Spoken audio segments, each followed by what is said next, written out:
BCCI में कौन लेगा जय शाह की जगह, कब तक चुना जाएगा अगला सचिव, कब होगा चुनाव।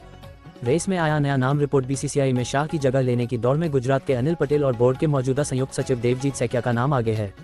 डीडीसीए अध्यक्ष रोहन जेटली का नाम भी सामने आया, लेकिन ये सिर्फ अटकलें ही रहीं।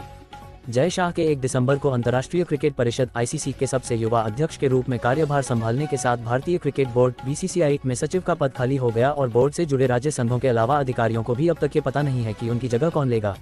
विश्व के सबसे ताकतवर क्रिकेट बोर्ड में 2022 में हुए संवैधानिक संशोधन के बाद से इसके सचिव सबसे प्रभावशाली पदाधिकारी है। बीसीसीआई सचिव के पास क्रिकेट और गैर क्रिकेट मामलों से संबंधित सभी शक्तियां हैं और सीईओ मुख्य कार्यकारी अधिकारी उसकी देखरेख में काम करता है। शाह को अगस्त में आईसीसी के शीर्ष पद के लिए निर्विरोध चुना गया था और तब से बीसीसीआई के हितधारक बोर्ड में होने वाले बदलाव के बारे में सोच रहे हैं। बीसीसीआई में शाह की जगह लेने की दौड़ में गुजरात के अनिल पटेल और बोर्ड के मौजूदा संयुक्त सचिव देवजीत सैकिया का नाम आगे है।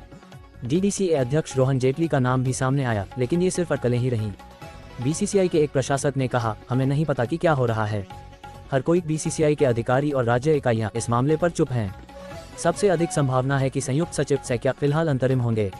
उन्होंने कहा, ऐसे मुद्दे हैं जिनसे रोजाना निपटना पड़ता है और जो कोई भी आता है उसे बीसीसीआई के संचालन के बारे में थोड़ी जानकारी होनी चाहिए। निर्वाचित पदाधिकारी के इस्तीफा देने के बाद से बोर्ड के पास विशेष आम बैठक एजीएम बुलाने और उसके उत्तराधिकारी का चयन करने के लिए 45 दिन का समय होता है।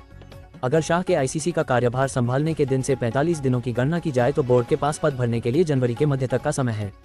संविधान के अनुसार बीसीसीआई को चुनाव से कम 4 सप्ताह पहले एक निर्वाचन अधिकारी की नियुक्ति भी करनी होती है।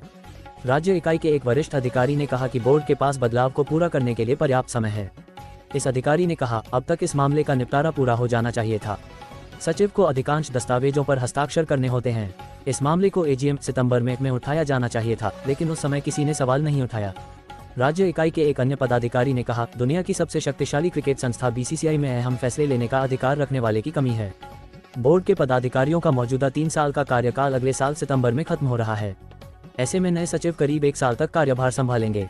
आईसीसी बोर्ड में बीसीसीआई का नया प्रतिनिधि कौन होगा, इस बारे में भी अभी तक कोई जानकारी नहीं है। शाह इस जिम्मेदारी को भी निभाते थे और बोर्ड के अध्यक्ष रोजर बिन्नी वैकल्पिक निदेशकों की सूची में हैं। आईपीएल के चेयरमैन अरुण धूमल आईसीसी की मुख्य कार्यकारी समिति में भारत के प्रतिनिधि हैं।